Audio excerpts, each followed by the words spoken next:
Today's episode of Crush Parking Lot Candy Presents comes in the format of beyond belief fact or fiction, because whether or not you believe in celebrity rumors makes this 100 times funnier.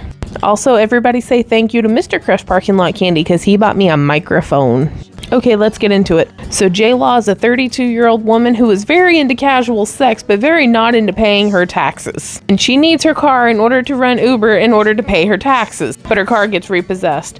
And then she finds this ad on Craigslist saying, hey, date our son, our 19-year-old son, and you can have a car. And by the way, these are like super wealthy people, so instead of asking for money, she just wants the car so that she can run the work to pay her taxes.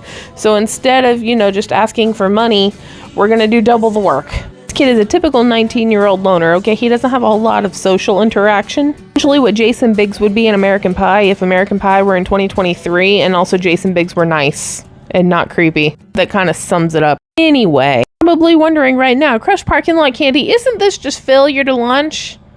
Yeah, technically. To be completely honest, I think I'd rather see a 19-year-old boy get his shit together than a grown-ass man doing the bare minimum by the end of the movie.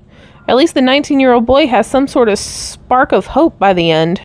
And if you don't think they could be any closer, Sarah Jessica Parker is in Failure to Launch, and her husband, Matthew Broderick, is in No Hard Feelings. Makes me wonder what their conversation in the household is right now. It feels like the Vikings play the Packers. Moving right along.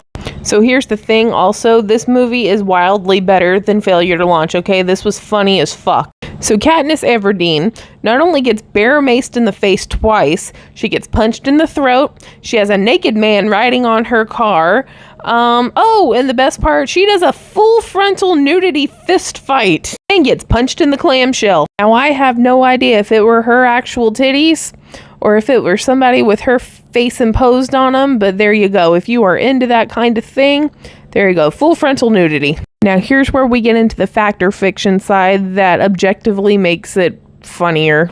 Kind of sad, but also funny. But if you laughed at the submarine thing, I don't think you have any position to judge.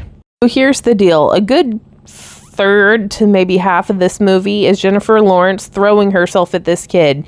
And I mean really doing it. We're talking strapless dresses, skinny dipping, asking to pet his wiener, even though she means dog. I mean really selling it hardcore, right? But also there's an entire scene where she has to go uphill by a beach in roller skates. And that led me to a thought. Her struggling to go up a hill looks oddly similar to the Miley Cyrus video Flowers. The Flowers video is supposedly based on Liam Hemsworth having a whole lot of affairs on Miley Cyrus where they were married, including Jennifer Lawrence herself, and the gold dress is supposed to be what it's based on. 7.2 out of 10.